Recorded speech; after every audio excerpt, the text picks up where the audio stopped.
Nos habíamos quedado en la primera forma de la tentación, que es la que tiene que ver con la concupiscencia carnis, con el placer de la carne, y nos habíamos quedado en los placeres de los oídos, ¿no? Y habíamos visto los atractivos de los aromas. Los placeres relativos al sentido del oído, las voluptas aureum, eh, digamos que Agustín analiza el placer de escuchar música y dice que potencian los affectus spiritus, las emociones o los afectos del espíritu, dándoles vivacidad a lo que sentimos, lo cual es peligroso porque nos desconectan y nos conectan a su vez, es decir, establecen una relación con nosotros mismos.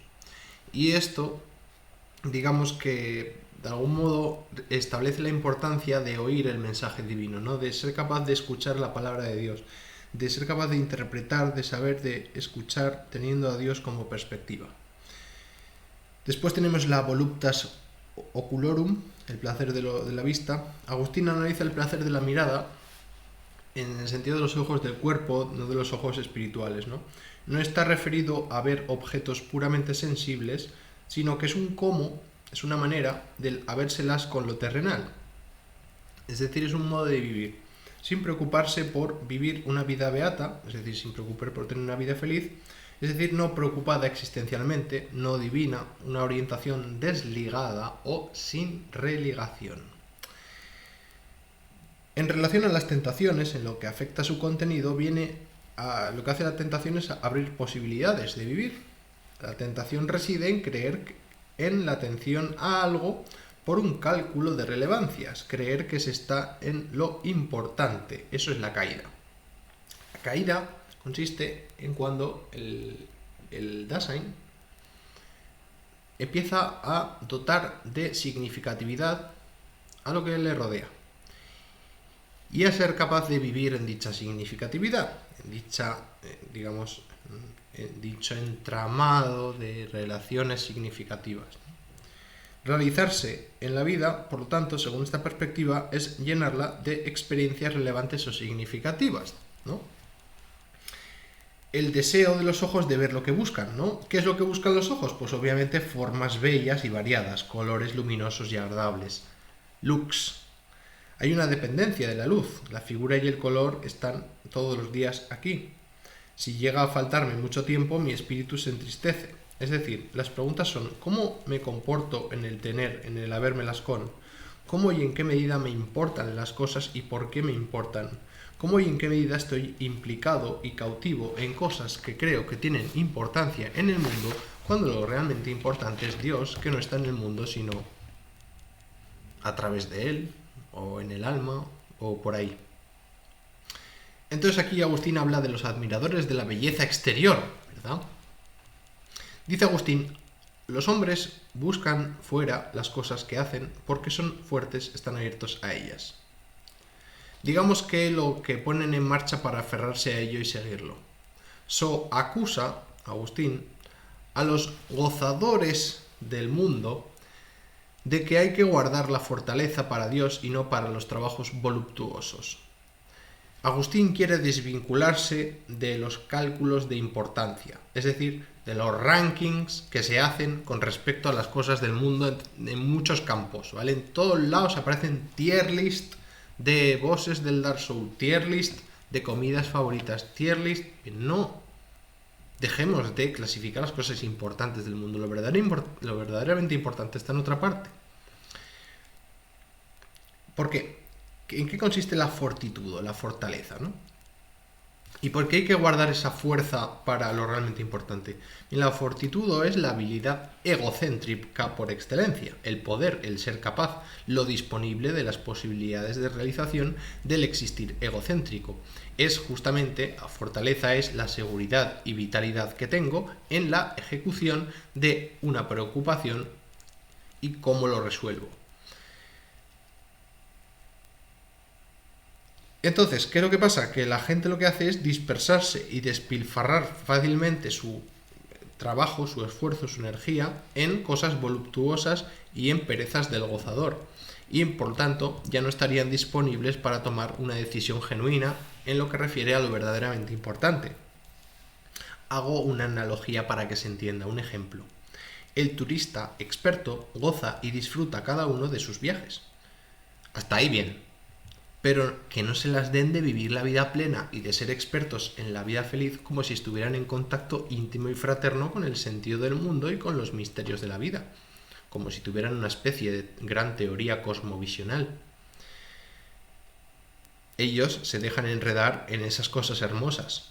La belleza, que es un sentido común humano, puesto que todos los seres humanos conocen o reconocen, más bien dicho, la belleza, es un parámetro social común de calcular, valorar, medir y enjuiciar las cosas. Nos dejamos seducir por la belleza y el goce y la implicación activa que genera su presencia en nosotros. Caemos miserablemente en la tentación, nos vemos arrastrados hacia el mundo, a ello haciéndonos dignos de la compasión de Dios, puesto que hemos perdido la verdadera orientación genuina hacia la lux vera o Dios. Y por lo tanto, quien cae en la tentación es culpable también de la tentación. Bien, pasamos ahora al parágrafo 14, la segunda forma de la tentatio, tiene que ver con la concupiscencia oculorum, bien, lo que es el capítulo 35. Entonces, aquí Agustín hace la diferencia entre videre in carne y videre per carnem. Pero antes de nada, una clasificación de las maneras de ser con Dios, o de las maneras de ser de Dios.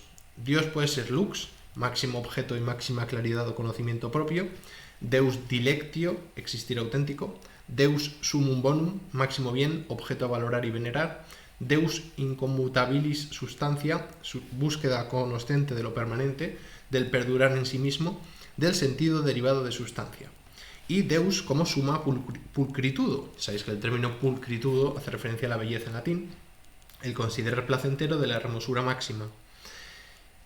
Pero la pregunta sería, ¿cuál es la unidad y diversidad de los nexos de ejecución del acceso? Es decir, ¿cómo se compenetran todos estos sentidos de Dios en uno? ¿De dónde? ¿De los medios de determinación? ¿Del cómo de la conformación? Y añade Heidegger, la tentatio en nuestra interpretación ha sido una ocasión para acceder a los fenómenos decisivos, que es el fenómeno de la molestia. Dice Agustín, otra forma de tentación es la concupiscencia de los ojos y la curiosidad frívola de saber. Es decir, de ser un fisgón, un metiche, un mirón, de estar en la habladuría, de ser un maruja, un verdulero, un chismoso, ¿no? Como esto está relacionado obviamente con el modo de ser inauténtico de la red, de la grede, ¿no? La habladuría, obviamente. En todo experimentar como curare, como preocupación, viene incluida la tendencia básica de la delectatio, del deleite, como uso y disfrute, y también viene dado un curare, un cuidado, una preocupación caracterizado de diversos modos y determinado por el appetitus, por un perseguir algo en las posibilidades de tentación dirigido a un oblectare, a un complacerse. La cuestión es que la delectación es una cuestión interesante, ¿no? Y bueno, para pasar el tiempo, regocijarse con y ocuparse de lo que resulta accesible en cuanto al que de su contenido mediante los propios sentidos, es decir, emocionalmente. Bueno, sigo un poco más. Una cupiditas se oblectandi, dice Agustín, el deseo de darse un placer en el propio cuerpo, se ve y se oye conforme a lo gozado. Se oye, se ve según el modo de saborear gozador prolongado. Vamos a ver. No es una cupiditas in carne, no es un complacerse en la carne, esto que estamos hablando, sino un experimentar sensaciones a través de la carne. Por eso se habla de per carnem, ¿vale? Una videre per carnem, que tiene que ver con el appetitus del experiendi, es decir, con el ansia del conocimiento, con el ansia de experimentar y aprender, con las ganas de mirar el mundo para averiguar lo que ocurre allí. Tiene que ver con la curiosidad. No para manejarlo, no para vérselas con ello, sino como meros espectadores, ¿vale? Quizá aquí se introduce también la cuestión de la ambigüedad, como modo de ser impropio de la Befindlichkeit, ¿no? Que es la palabra con el nombre rarísimo, Zweideutigkeit. Bien. Entonces, la curiositas, el ansia de lo nuevo, Neugier, en Ser y Tiempo, tenemos un ejemplo, ¿no? Que es la cupiditas, el deseo revestido del hombre de conocimiento y de ciencia. Esa persona que se deja llevar por el hecho de pensar que el conocimiento le va a dar la felicidad, ¿no? un filántropo, por ejemplo, que solo quiere buena fortuna y buen nombre, ¿no? Que sus preocupaciones buscan intereses personales. La curiositas o cupiditas experiendi es el deseo de acumular experiencias no para sufrir molestias, no para tener problemas existenciales, sino por el afán de conocer, de satisfacer su propia curiosidad, de satisfacerse a sí mismo. Entonces, el mirar alrededor de uno con curiosidad en el mundo. Entonces, el mero querer ver, la curiosidad desnuda, es el sentido dominante cuando es una experiencia profundamente emocional, ¿no? Cuando hablamos de miedo, del terror, del espanto. Por ejemplo, el cine. El cine juega muy bien con el suspense, con la curiosidad de qué es lo que va a aparecer, con el miedo a lo que va a suceder, ¿no? con ese terror. Es un buen ejemplo. Entonces, la curiosidad por la magia, la mística y la teosofía es justamente caída y decadencia. El fin del deleite es la ciencia perversa prohibida, como quien pidió a Cristo un milagro, no para salvarse, sino por el hecho de haber tenido la experiencia, como quien saluda y da ánimos a un famoso que le gusta o quien lo utiliza para hacerse una foto y enseñársela a sus amigos. ¿Cómo puede ser Dios parte del experimentar humano? ¿Debe ser Dios objeto de la curiosidad perniciosa de la ciencia que pretende descubrir su esencia y su existencia? ¿Por qué los ojos tienen primacía en el experimentar concupiscente? Pues porque los ojos ocupan el primer lugar de los sentidos en relación con el conocimiento. De hecho, se dice, mira cómo huele, mira qué suave es, mira qué bueno está, y no se dice olfatea cómo huele, palpa qué suave es. Siempre se dice mira porque los ojos es el sentido por excelencia del conocimiento. En resumen, la tentatio puede ser in carne, la tentación del uso, del habérselas con, en la cupiditas oblectandi in carne. Es decir, el deseo de placer en la carne, de vivir, de extraer placer del mundo, de comodidad, del cálculo de importancias, de hacerse figuraciones en el sentido de valorar cosas importantes y jugar a ponérselas entre sí según ventajas e inconvenientes, ¿no? Es decir, estaríamos en una posición de acto, de hacer, de vivir cosas, de experimentar cosas.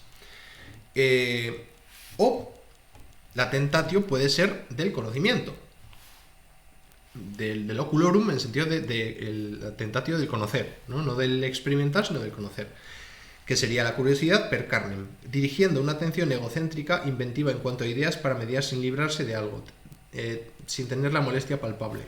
Y digamos que en sí mismo está la tentatio más difícil, ¿no? En el observar, en el ver, que tiene la primacía en el oficio vivendi, en el servicio del ver, y en el oficio cognoscendi, en el servicio del conocer. Bueno, y lo voy a dejar por aquí, ya continuaremos más adelante. Un saludo y hasta la próxima.